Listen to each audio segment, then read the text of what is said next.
Fala pessoal, sejam bem-vindos a mais um episódio do nosso Pod Raiz. Hoje vamos falar sobre cetoacidose diabética. Para vocês que ainda não me conhecem, meu nome é Leonardo Goltara, eu sou médico emergencista, fundador do Emergência Raiz. Aqui comigo a minha querida amiga Luísa Brown. Bem-vinda, Luísa.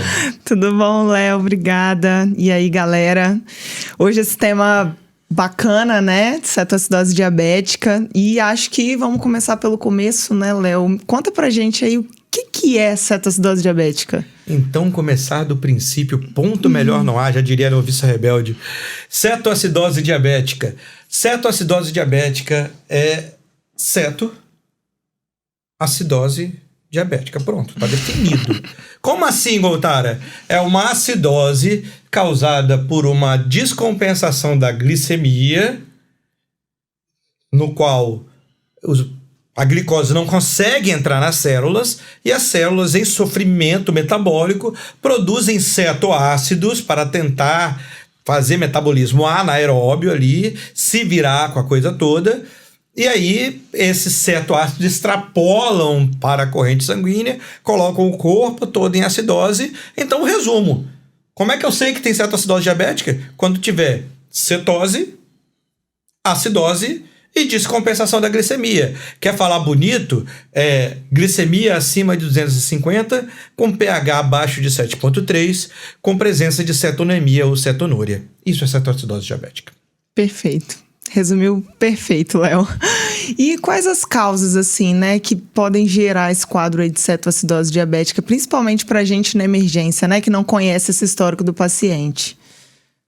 Cara, essa é uma pergunta excelente, porque ela dá um gancho pra gente falar, na verdade, de causas de tudo. Como assim?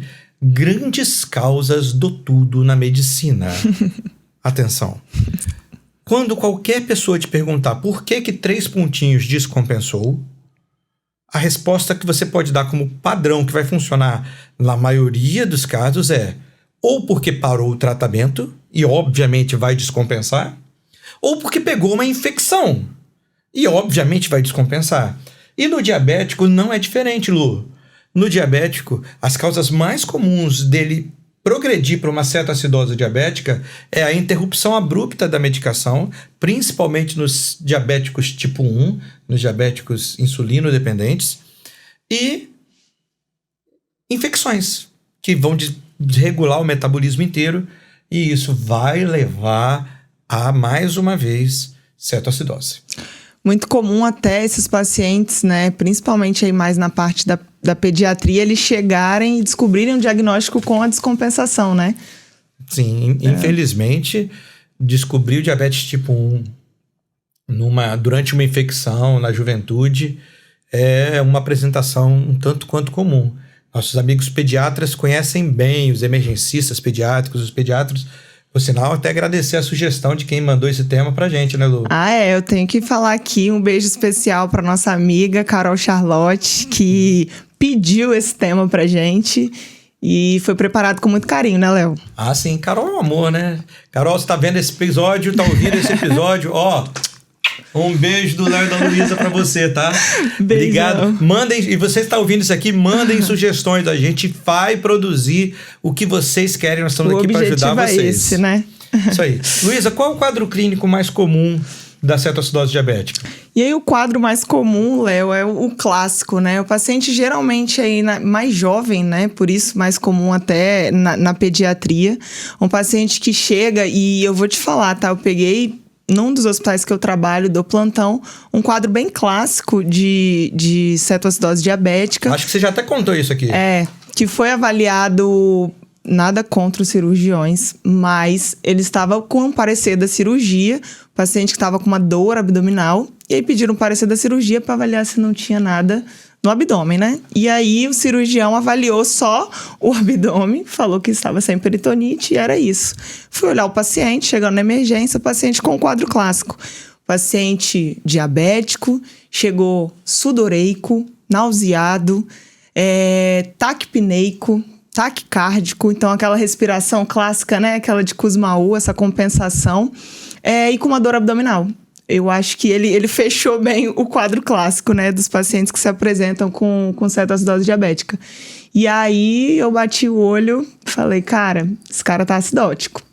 E aí entra mais a questão da nossa conversa aqui de como diagnosticar, né? Não só o quadro clínico, mas agora os exames, né? Como é que a gente diagnostica isso na emergência. Bom, mas aí vem a parte legal, né, Lu? Porque se você entende qual é o quadro clínico, qual é a população suspeita, e você entende a definição de ceto, ácido, diabetes, fica fácil procurar. Onde você vai procurar cetose? Você vai procurar no hálito, perdão, vai procurar na urina, um exame simples de urina, um EAS, uma urina tipo 1. Você vai ver se tem cetonúria ou não tem cetonúria. Se você tiver na sua pronto-socorro, na sua emergência, no seu hospital, dosagem de cetonemia, de ácidos cetônicos no sangue, melhor ainda. Seria o padrão, né? Porque nem sempre tem na urina, lembrar disso. Sim. Mas é importante lembrar que nem sempre tem na urina, mas precisa pesquisar na urina. Exato. Porque, infelizmente, nem sempre tem no laboratório do hospital para dosar no sangue. Então, a urina sempre você vai ter. Qualquer pé de cachorro, qualquer PA de beira de esquina, de mato, você vai ter um exame de urina simples. Enfim. Você vai procurar cetose. Além de procurar cetose, você vai procurar acidose. E aí vem a indicação da gasometria. Eu entendo que não precisam ser todas gasometrias arteriais. A gasometria venosa, ela dá conta de prosseguir o tratamento com o paciente bem. Ela é muito próxima da gasometria arterial. Mas eu entendo, e opinião aqui de staff, de véio de guerra, que pelo menos a primeira gasometria para você dar o diagnóstico é importante que seja arterial, tá? Então, cetose, vai procurar a gasometria arterial e vai procurar a glicemia. Pode começar procurando pela glicemia capilar. Se ela tiver alterado, é muito interessante você fazer uma glicemia do sangue mesmo, tirar sangue, mandar para o laboratório dosar a glicemia, que ela fica muito mais precisa. Isso para dar o diagnóstico. E para fazer o contexto todo da coisa, você precisa ver ainda um eletrocardiograma, precisa ver o potássio. Aí, já que você vai ver potássio, já vai ver glicemia, tá rastreando infecção, pede hemograma. Você vai fazer ali basicamente, olha, um hemograma, sódio, potássio, ureia, creatinina, glicemia, um eletrocardiograma. A gaso, né? Gaso, é isso que eu estava procurando aqui na minha cabeça. É a gaso que a gente já falou. Isso é o mínimo do mínimo para você começar. Tá rastreando infecção, faz um raio-x de tórax também. Eu acho que esse é um bom começo. Você entender o conceito, você entender como rastreia, você entender como diagnostica, o que é fundamental para diagnosticar e quais são os exames que você vai fazer, não só para confirmar o diagnóstico, mas também já para contextualizar o paciente. Lembrar que eletro e um copo de água não se nega para ninguém, né, Léo? Nem o eletro, nem a glicemia. Exatamente. Então, no caso da cetoacidose, tem que fazer glicemia e para dar o diagnóstico tem que fazer o eletro. A gente vai falar já para frente, mas porque uma das grandes questões da cetoacidose é controlar a calemia, a potassemia, o nível sérico de potássio. Você precisa estar muito atento, porque ele é um dos desafios que a gente tem no tratamento da cetoacidose diabética. E eu falei do eletro, Léo, porque eu peguei um caso de cetoacidose que era um equivalente anginoso, né? Num paciente diabético, clássico. Então, assim, peçam também, lembrem do eletro. E aí, do mais, eu acho que agora entra o principal e mais longo da nossa conversa, que é como tratar. Uau! Vamos por partes. Vamos por partes, como diria Jack. Primeira parte, hidrate. Hidrate, mas hidrata com vontade, tá, gente? Esse paciente com cetoacidose, ele via de regra está bastante desidratado. A gente vai precisar hidratar sem medo de ser feliz. Esse paciente, ele vai precisar receber aí 1.000, 2.000 ml de volume. Via de regra, a gente faz pelo menos 1.000 ml de salina na primeira hora. Essa salina pode ser uma salina isotônica, né? Um soro fisiológico, um ringer lactato, não tem problema. E depois a gente vai manter essa hidratação alvo, sempre correndo atrás de uma boa diurese e tentando manter aí pelo menos uns 100 ml hora nas primeiras horas. Então, assim, esse paciente com cetoacidose diabética, ele recebe fácil ali na sala vermelha, ali na emergência, 2.000, 3.000 ml de volume. A hidratação, ela é muito importante. Acho que é o ponto principal, né? Sim. O primeiro ponto. Se você tiver com alterações de potássio ou de sódio associados ali no meio, você, além de hidratar, vai ter que hidratar vigiando esses eletrólitos. Então, se o sódio estiver alto, muito alto, a gente vai procurar fazer uma salina não isotônica. A gente vai procurar fazer, de repente, ali a 0,45, né? Soro fisiológico a 0,45. Eu adoro essa expressão, porque nem o soro fisiológico a 0,9 é fisiológico de verdade, ele Exato. É acidótico. Muito mais o 0,45. Quanto mais soro fisiológico a 0,45. Mas vocês entenderam o que a gente está dizendo. NaCl, cloreto de sódio a 0,45%. A gente está com um post engatilhado no Emergência Raiz. Eu não sei se já saiu ou se está em vias de sair quando a gente publicar esse podcast. Mas de como montar um soro a 0,45 sem dificuldade. Tá lá, tá no post. Como montar 0,45, como montar 0,3. Muito fácil. Então, se tiver com sódio alto, você vai trabalhar com um soro menos concentrado. Se tiver com sódio normal ou baixo, você pode trabalhar com a salina normal, não tem problema nenhum. E você vai ter que vigiar também, ao longo dessa hidratação, o potássio. Por quê? Porque nós estamos falando de hidratação, mas já a gente vai falar de insulinoterapia. E quando você bota hidratação com insulino, com glicose alta, tudo junto, isso é exatamente o tratamento da hipercalemia. Que já tem um pod raiz sobre isso, né? Já tem um pod raiz sobre isso. O tratamento da hipercalemia passa exatamente por hidratar da insulina e da glicose. No caso, você está hidratando a cetoacidose, você vai dar insulina para a cetoacidose, afinal de contas é um diabetes descompensado, e a glicose já está lá dentro. Isso significa o quê, gente? Que a tendência do potássio sérico O editor, depois que se vire com esse assovio. Espero que fique bom no áudio. Aqui a gente fala o que dá na telha. A tendência do potássio com hidratação, insulina e glicose é cair. E cai muito. A gente tem que vigiar durante essa hidratação, tanto a hidratação em si, quanto o sódio, quanto o potássio. Senão a gente vai ter uma hipocalemia grave, e essa hipocalemia grave pode dar arritmia e até complicações mais sérias, eventualmente óbito. Então, primeiro, esse paciente chegou, você identificou uma provável acidose diabética, começa a hidratar, né? Já pede logo os exames, agiliza esses eletrólitos, para a partir do momento em que você tem o resultado do potássio, você pode começar a insulinoterapia em bomba de infusão contínua, que eu acho que é uma das grandes dificuldades da galera e que é o que realmente resolve, né, Léo? Sim. No fim das contas, cetoacidose diabética é uma forma de descompensação do diabetes. Então, ao fim e ao cabo, o que resolve essa birosca é insulina. Não tem como fugir. Numa descompensação insulinêmica tão grave quanto a cetoacidose, você não vai fazer insulina glargina, você não vai fazer insulina Lantus, você não vai fazer NPH, você não vai dar metformin, você não vai inventar moda. É insulina regular na veia e pronto. É o feijão com arroz que resolve. Insulina regular na veia. Via de regra, a gente vai fazer ali 0,1 unidade por quilo ou 1 unidade a cada 10 quilos, que é exatamente a mesma coisa. 1 unidade de insulina para cada 10 quilos. Então, se o cara tiver 80 quilos, você vai dar 8 unidades de insulina regular na veia em bolos. E depois você vai começar uma bomba de insulina regular, mantendo essas mesmas 8 unidades para correr em 1 hora. Você dilui insulina, você fez 8 unidades em bolos, agora você dilui lá a insulina. Via de regra, a gente faz 100 ml de soro para 100 unidades de insulina, fica uma solução de 1 para 1.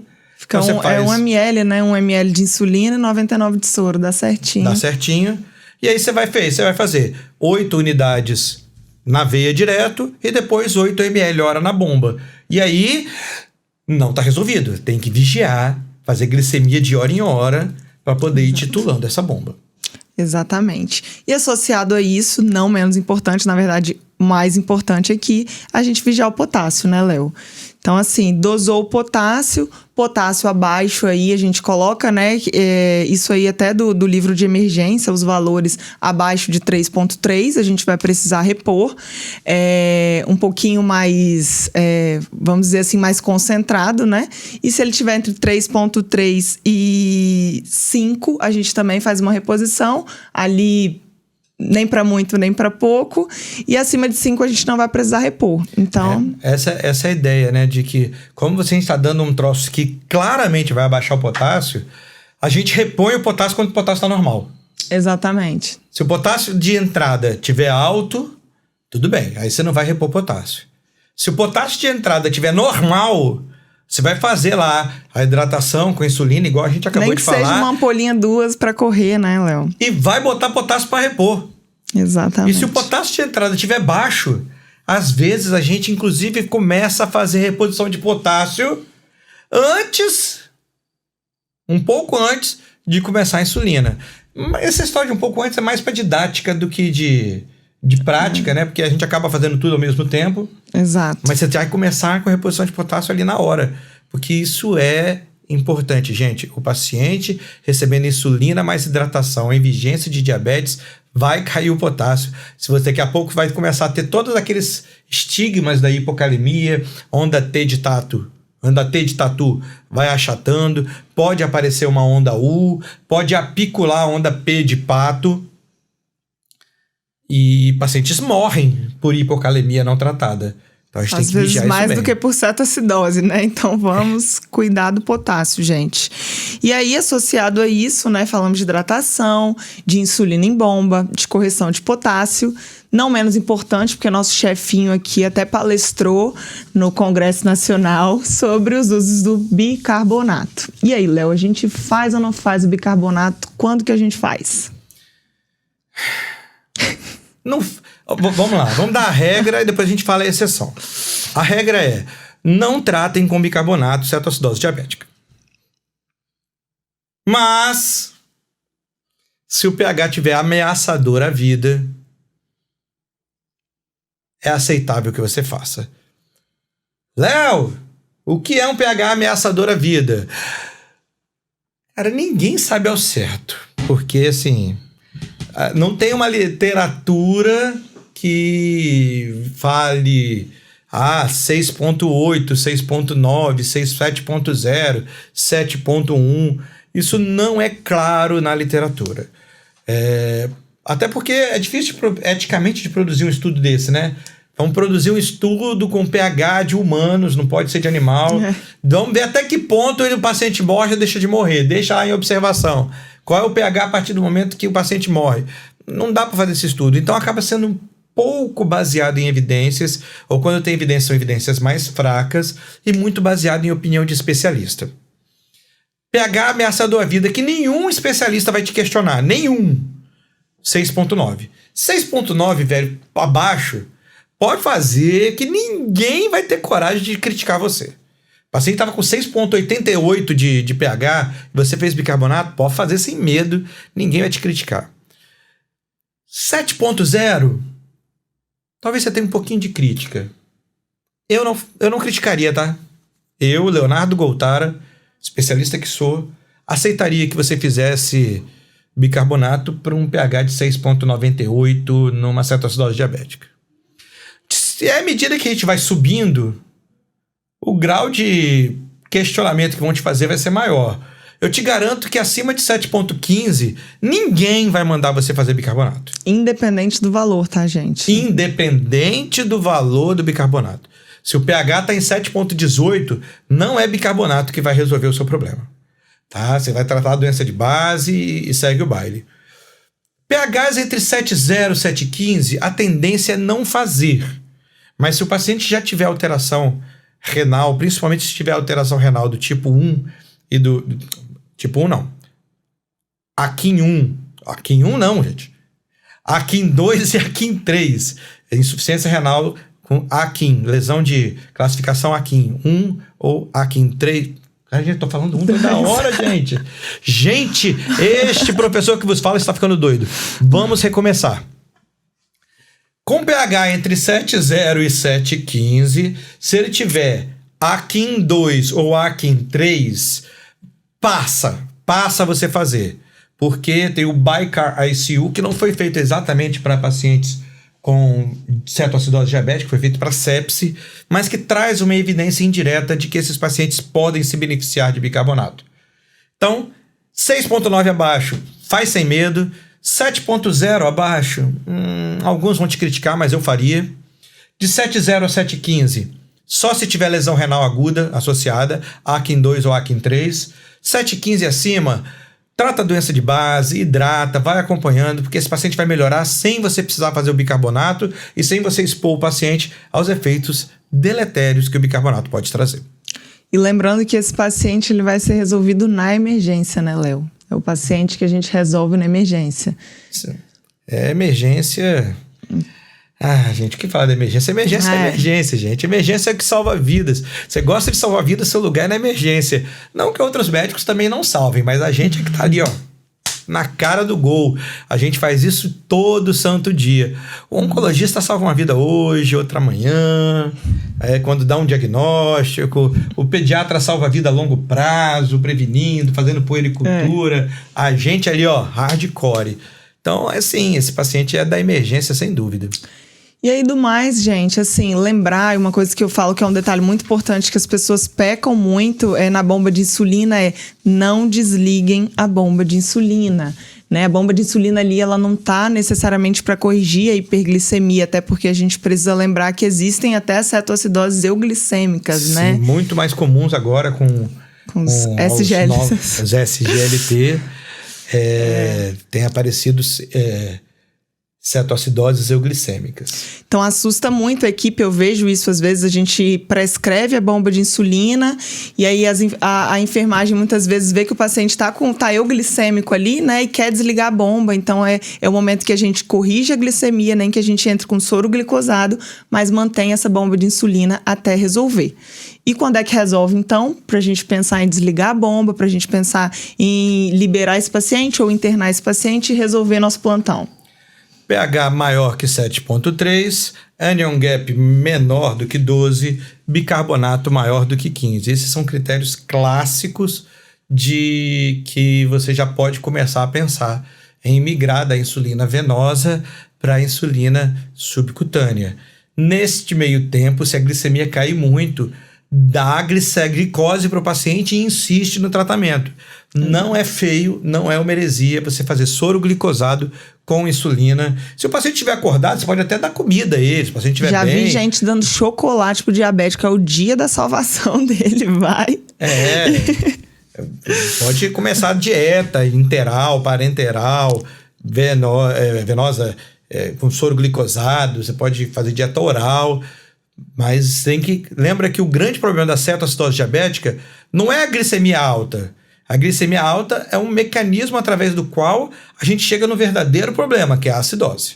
Então a gente só vai parar de dar insulina venosa quando o verdadeiro problema estiver controlado, que é a acidose. E aí lembrar dos critérios, vou repetir, pH maior que 7,3, anion gap menor do que 12 e o bicarbonato maior do que 15. É isso, né, Léo? Acho que deu para dar uma clareada pra galera. É um tema bacana, que precisa ser estudado mais e que a gente vê quase que diariamente nas nossas emergências aí. É isso aí. Agradecer mais uma vez nossa amiga Carol Charlotte por ter mandado a ideia. Dizer que se vocês querem ideias, querem ouvir qualquer coisa aqui no Pod Raiz, ou no Emergência Raiz, ou no Luiza Brown, enfim, onde quer que vocês queiram, só manda pra gente, manda DM.